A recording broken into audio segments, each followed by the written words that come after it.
Before starting the Google analytics and Google search console, एक चीज मैं आपको बता देना चाहता हूं कि अगर आपने एडिट में जाके ये सेटिंग इंस्ट्रक्शन जो अभी मैंने थोड़ी देर पहले बताई है, अगर आपने ये सारे आईपीज वहां पे नहीं डाले हैं तो आपका एसएसएल सर्टिफिकेट, आपका जो HTTPS सिक्योर वेबसाइट वो ऑन नहीं होगा। तो जैसे मैंने बताया है, आप इसे वहां पे डाल दीजिए और आप 2-4 घंटा वेट कीजिए। तो चलते हैं। सबसे पहले हम गूगल एनालिटिक्स को अपने इस वेबसाइट से या ब्लॉगर साइट से हम कनेक्ट करते हैं। तो उसे कनेक्ट करने के लिए आपको इसमें अदर्स में आना होगा और गूगल एनालिटिक्स का जो कोड है, गूगल एनालिटिक्स का जो कोड है उसे आपको यहाँ पे डालना है। तो अभी वो कोड कैसे जनरेट होगा या वो आईडी, सॉरी, यहाँ पे आपको कोड नहीं डालना है, यहाँ पे आपको गूगल एनालिटिक्स का आईडी डालना है। तो सबसे पहले हम गूगल में चलते हैं और यहाँ पे सर्च करते हैं गूगल एनालिटिक्स। ये हमने यहाँ पे सर्च किया और सबसे पहला आया analytics.google.com। इसे आप क्लिक कीजिए। अभी यहाँ पे एक चीज का आप ध्यान रखिएगा कि आपका ब्लॉगर जिस ईमेल आईडी से बना हुआ है, सारा काम आप उसी ईमेल आईडी से कीजिएगा। देखिए, ये चीज बहुत ध्यान रखिए। आप blogger.com जिस ईमेल आईडी से बनाए हैं, GoDaddy अकाउंट उसी ईमेल आईडी से बनाइए, गूगल सर्च कंसोल उसी ईमेल आईडी से बनाइए, गूगल एड्स उसी से बनाइए, गूगल एडसेंस उसी से बनाइए। सारा जो काम है गूगल एनालिटिक्स भी उसी ईमेल आईडी से बनाइए। तो ये गूगल एनालिटिक्स यहाँ पे ओपन हो गया। ये मेरी दूसरी वेबसाइट का एनालिटिक्स है। मैं यहाँ पे जाऊंगा और मेरा वो वेबसाइट ईमेल आईडी मैं सेलेक्ट करूंगा जिससे मुझे गूगल एनालिटिक्स बनाना है। तो मैंने अभी तक ये ईमेल आईडी से गूगल एनालिटिक्स नहीं बनाया है। यही ईमेल आईडी है जो मैं यहाँ पे ब्लॉगर पे यूज किया हूँ। तो मैं सेट अप फॉर फ्री यहाँ पे क्लिक करूंगा। एक चीज बताना चाहूंगा कि ध्यान दीजिएगा कि गूगल का ये सारे प्रोडक्ट आपको बिल्कुल फ्री है। तो यहाँ पे ये नाम पूछ रहा है कि आप एनालिटिक्स का नाम क्या देना चाहते हो। तो यहाँ पे मैं मेरा जो वेबसाइट है उसी का नाम दे देता हूँ, जो कि कौशल पांडे के नाम से है। और उसके साथ मैं यहाँ पे नेक्स्ट बटन दबाता हूँ। तो यहाँ में मुझे पूछ रहा है कि एनालिटिक्स का जो मेजरमेंट है वो आप एनालिटिक्स जो आप करना चाहते हो वो आपका वेबसाइट है या आपका ऐप है। तो जैसे मेरा ये वेबसाइट है तो मैंने वेबसाइट पे क्लिक, ऑलरेडी वेबसाइट सेलेक्टेड है। लेकिन अगर एनालिटिक्स आप ऐप का करना चाहते हो तो आप ऐप को सेलेक्ट कर लीजिए। लेकिन फिलहाल हम यहाँ पे वेबसाइट का करना चाहते हैं। तो यहाँ पे मेरा वेबसाइट सेलेक्ट है और यहाँ पे मैं आके इसको नेक्स्ट कर दूंगा। तो मेरा वेबसाइट का नाम पूछ रहा है। यहाँ से मैं इसको फिर से मैं कौशल पांडे ही दे देता हूँ और यहाँ पे मुझे वेबसाइट का मेरे वेबसाइट का लिंक डालना है। तो एक चीज याद रखना, आपका जो वेबसाइट है ये देखिए, ये वेबसाइट है। अभी पहले ये था HTTP, लेकिन अभी जो SSL सर्टिफिकेट है वो यहाँ पे एप्लीकेबल हो गया। तो अब ये जो आपका वेबसाइट है ये HTTPS है, HTTPS। तो ध्यान से आप यहाँ पे इसको HTTPS कर लीजिएगा। स्टूडेंट यहीं पे मिस्टेक करते हैं, वो HTTP पे सेलेक्ट करते हैं और अपनी वेबसाइट को यहाँ पे पेस्ट करते हैं, जिससे एट द एंड वो वेबसाइट लिंक नहीं होती है और वो कंफ्यूज रहते हैं कि मुझे मैंने कहाँ मिस्टेक किया। तो यहाँ से यहाँ तक आप कॉपी कर लीजिए और आप यहाँ पे आ जाइए।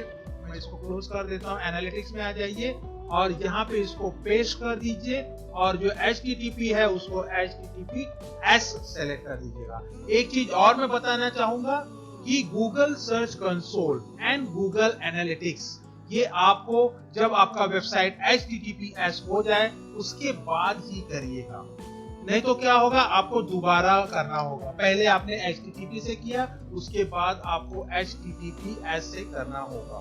तो आपका नेक्स्ट नीचे आते हैं। यहाँ पे क्या है, इंडस्ट्री कैटेगरी। आपका वेबसाइट का कैटेगरी क्या है?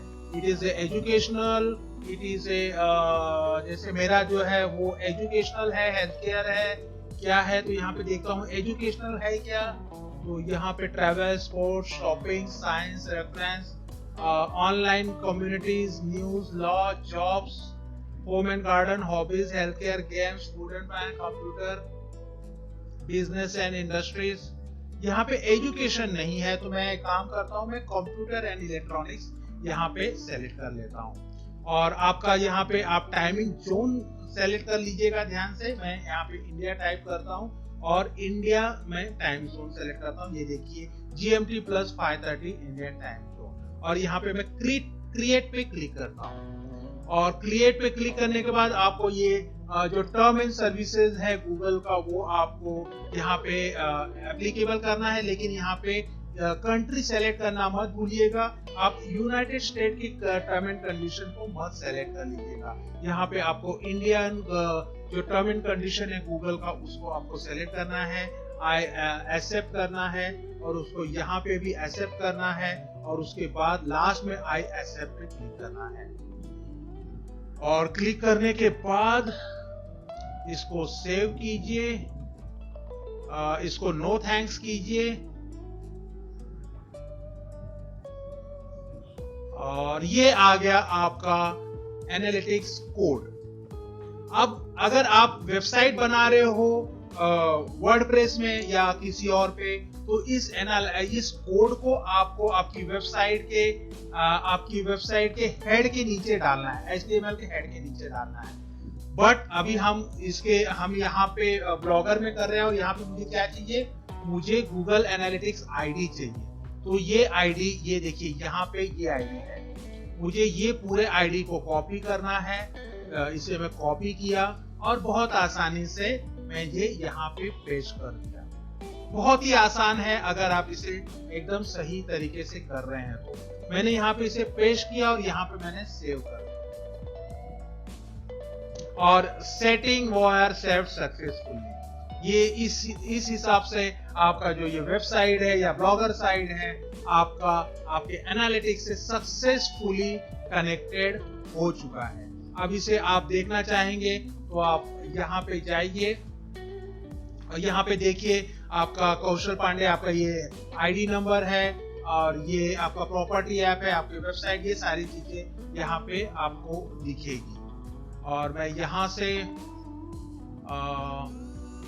ये मार्केटिंग प्लेटफॉर्म पे जा रहा है। यहाँ पे मैं आपको इसका थोड़ा डेमो दिखा देता हूँ। यहाँ से आप होम पे जाइए, यहाँ पे देखिए होम है, होम पे जाइए और अभी आपका वेबसाइट नया है। जैसे जैसे ये लोगो, ये आपके वेबसाइट का लिंक को 10 लोगों को भेज दीजिए, उनको बोलिए वेबसाइट विजिट करें। उसके बाद आपको यहाँ पे दिखेगा ये सारा स्टैटिस्टिक्स आपको दिखने लगेगा कि आपकी वेबसाइट को कितने लोगों ने देखा, कितने लोगों ने कौन से मोबाइल से ओपन किया है, कंप्यूटर से ओपन किया है कि डेस्कटॉप से ओपन किया। जैसे आप जानते हैं कि गूगल एनालिटिक्स अपने आप में एक बहुत बड़ा सिलेबस है, अपने आप में एक बहुत बड़ा कोर्स है। तो इस हिसाब से आप आपके वेबसाइट के पूरे वेबसाइट को आप यहाँ से मॉनिटर कर सकते हैं कि आपकी वेबसाइट पे क्या एक्टिविटीज हो रही है। जैसे मैं अभी आपको एक एग्जांपल देता हूँ। मैं व्यू ब्लॉग में गया, यहाँ पे देखिए, यहाँ पे अभी 0 एक्टिविटीज दिखा रहा है। मैं व्यू ब्लॉग में जाके देखता हूँ कि ये मुझे कैच कर रहा है क्या मेरे आईपी एड्रेस से। यहाँ पे जाके मैं रीड मोर पे गया और यहाँ पे जाके मैं इन चीजों को थोड़ा सा देख रहा हूँ और देखता हूँ कि ये देखिए तुरंत रिफ्लेक्शन ऑन द स्पॉट यहाँ पे दिखा रहा है एक्टिव यूजर 1। जैसे ही मैं मेरी वेबसाइट पे गया, यहाँ पे दिखा रहा है एक्टिव यूजर। तो I hope you understood this कि गूगल एनालिटिक्स से कैसे कनेक्ट करते हैं। और अब हम गूगल सर्च इंजन, अभी तक हम एनालिटिक्स से कनेक्ट हो गए, अब हम गूगल सर्च इंजन से अपने वेबसाइट को या अपने ब्लॉगर साइट को कनेक्ट करेंगे। तो अब चलते हैं गूगल सर्च कंसोल की तरफ। गूगल सर्च कंसोल में ध्यान रखिएगा, हमें 2 काम करना है। एक तो गूगल सर्च कंसोल गूगल से कनेक्ट करना है और दूसरा गूगल सर्च कंसोल में मुझे गूगल साइट मैप सबमिट करना है। गूगल साइट मैप क्या है कि आपके वेबसाइट में, आपकी जो वेबसाइट है उसमें आपने कितने मेनूज बनाए हैं, कितने पेजेस बनाए हैं, आपकी ब्लॉगर क्या है, कितने वीडियोस हैं, वो सब का एक साइट मैप कोड तैयार होता है जो आपको गूगल सर्च कंसोल में आपको सबमिट करना पड़ता है। तो यहाँ पे आप चलिए, यहाँ पे आप सर्च कीजिए गूगल सर्च कंसोल और search.google.com पे आप क्लिक कर दीजिए। तो जब तक ये बहुत ही मैंडेटरी, बहुत ही प्राइमरी वर्क है, जब तक आप आपकी वेबसाइट को गूगल सर्च कंसोल से कनेक्ट नहीं करेंगे, तब तक आपका गूगल आपकी वेबसाइट को विजिट नहीं करेगा, उसे सर्च नहीं करेगा और गूगल के एल्गोरिदम में आपकी वेबसाइट नहीं आएगी। गूगल सर्च कंसोल, जिसे पहले गूगल वेब मास्टर भी कहा जाता था, लेकिन गूगल इस समय उसे पूरी तरह गूगल सर्च कंसोल पे मार्केटिंग कर रहा है। तो यहाँ से आपको स्टार्ट नाउ का बटन दबाना है और यहाँ पे आपको आपकी वेबसाइट डालनी है। एक चीज ध्यान रखना, बहुत बार स्टूडेंट को बहुत बार एक मिस्टेक करते हैं, अगर आप आपके किसी दूसरे जीमेल आईडी से यहाँ पे लॉगिंग है तो आप उसको ध्यान रखना कि आप आपके उसी ईमेल आईडी से लॉगिन कीजिए जिस ईमेल आईडी से आपने आपका ब्लॉगर अकाउंट बनाया है, आपका गूगल एनालिटिक्स अकाउंट बनाया है। सारे गूगल के प्रोडक्ट के लिए एक ही ईमेल आईडी आप यूज कीजिए जो कि जीमेल का हो, गूगल का ईमेल आईडी हो। तो यहाँ पे मुझे मेरा वेबसाइट का यूआरएल डालना है और वो ये रहा। यहाँ पे http www न करके सिर्फ kaushalpandeko.in में यहाँ पे डालूंगा। यहाँ पे आपको देखिए यहाँ पे लिखा भी है example.com, इन्होंने https वो सारी चीजें नहीं डाल लिखा है, तो मैं यहाँ पे kaushalpande.co.in मैंने यहाँ पे डाला और मैं इसे कंटिन्यू बटन दबा रहा हूँ और ये चेकिंग वेरिफिकेशन हो रहा है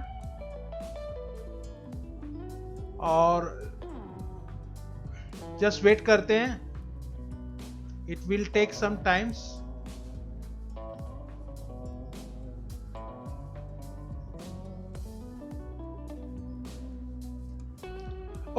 ओनरशिप ऑटो वेरीफाइड, व्हाई?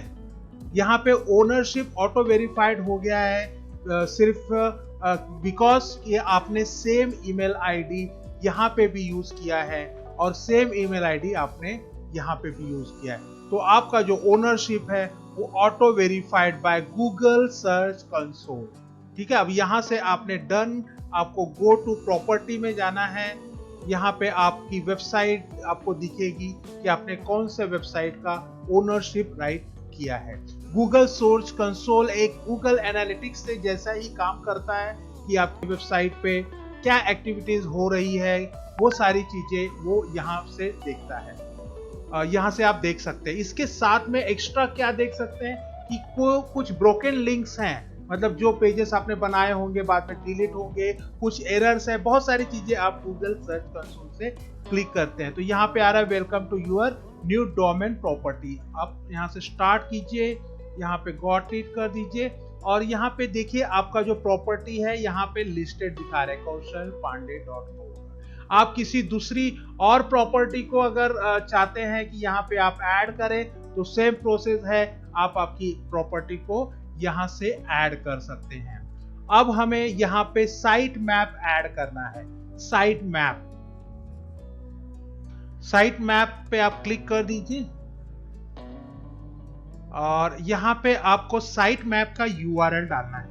अब ये यूआरएल आप कहाँ से लाएंगे? आप गूगल पे जाइए और यहाँ पे साइट मैप जनरेटर आप सर्च कीजिए और सबसे पहला जो वेबसाइट है देखिए xml.sitemap.com, इसे आप क्लिक कीजिए और यहाँ पे आपको आपकी वेबसाइट डालनी है। आप आपके वेबसाइट का जो यूआरएल है, जो HTTPS है, ध्यान रखिएगा, मैं फिर से आपको बोल रहा हूँ कि जब तक आपका वेबसाइट को SSL सर्टिफिकेट ना मिले, HTTPS ना हो जाए, तब तक आप Google search console, site map या गूगल एनालिटिक्स का काम मत कीजिएगा। यहाँ पे आइए, यहाँ पे पेस्ट कर दीजिए और इसको स्टार्ट कर दीजिए। तो ये जो है थोड़ा टाइम लेगा, बट मेरे वेबसाइट पे, जैसे मेरा वेबसाइट अभी नया है, इस पे ज्यादा डेटा नहीं है, तो ये देखिए काफी फास्ट हो गया है। अगर आपने सारा डेटा मतलब वेबसाइट को थोड़ा बड़ा करने के बाद किया है, डेटा डालने के बाद किया, तो ये थोड़ा टाइम ले सकता है। तो यहाँ पे होने के बाद मैं इसको व्यू साइट मैप डिटेल में जाऊंगा। ये मैं व्यू साइट मैप डिटेल में गया और यहाँ पे देखिए मेरा पूरा साइट मैप का जो लिंक्स है, वो सारे लिंक्स यहाँ पे देखिए, यहाँ पे दिख रहा है।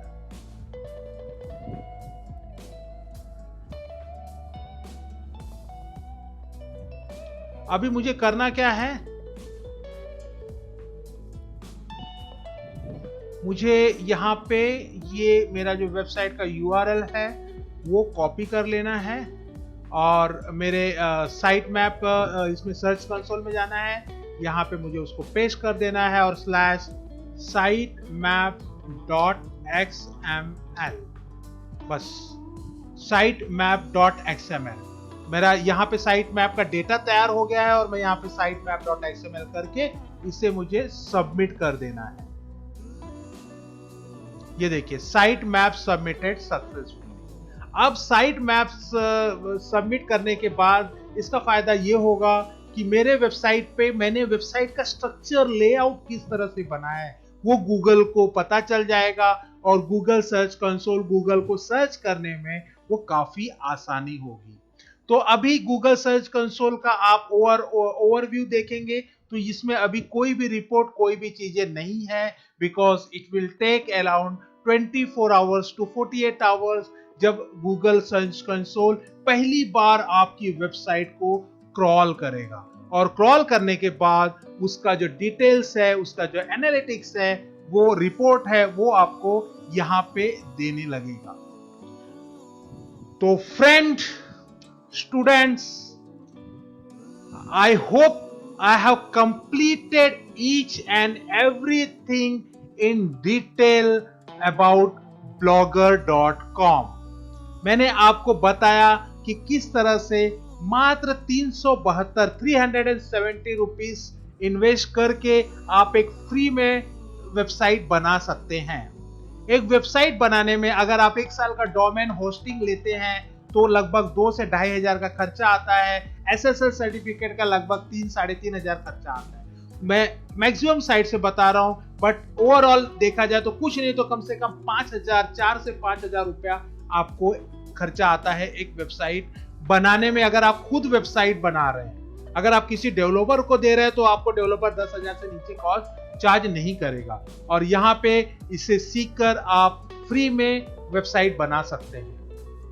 अभी जो मैंने मेरी वेबसाइट ये बनाई है ये मेरी डमी वेबसाइट है। मैंने बहुत सारी चीजें इसमें नहीं की है, लेकिन आप इसमें बहुत सारी चीजें कर सकते हैं। इसकी जो थीम है आप गूगल पे जाएंगे और वहां पे सर्च कीजिए कि बाय ब्लॉगर थीम्स, तो आपको और भी अच्छे अच्छे थीम्स मिल जाएंगे जिसमें रेडीमेड फुटर होगा, रेडीमेड हेडर होगा, सारी चीजें एकदम बहुत ही सुंदर तरीके से होगा और वो ज्यादा कॉस्टली भी नहीं होगा। लेकिन अगर आप वो भी उतना इन्वेस्ट नहीं करना चाहते हैं तो आप विदाउट इन्वेस्ट एक बेसिक वेबसाइट आपका बना सकते हैं। जैसे मैं यहाँ पे गया बाय ब्लॉगर थीम्स, यहाँ पे मैंने सर्च किया और यहाँ पे देखिए थीम फॉरेस्ट है, ये एक वेबसाइट है और यहाँ पे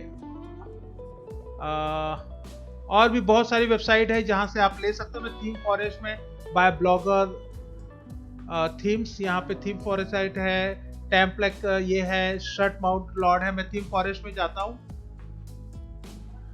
यहाँ पे जाके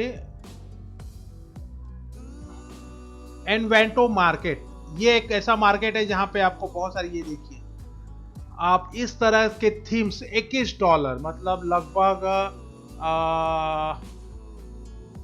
कितना हो गया $21 मतलब 21 into 70 लगभग 1,500 रुपए में आप इस तरह का थीम बाय कर सकते हैं।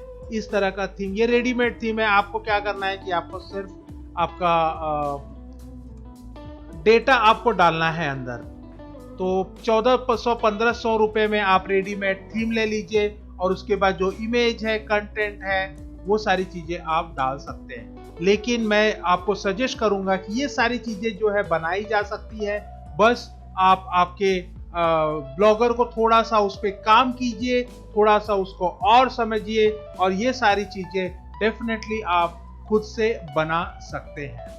तो I hope you understood. Thank you so much for watching my all videos on free website, making of free website or making of a free blogger site. So have a good day. Bye bye. Wish you all the best. Good luck.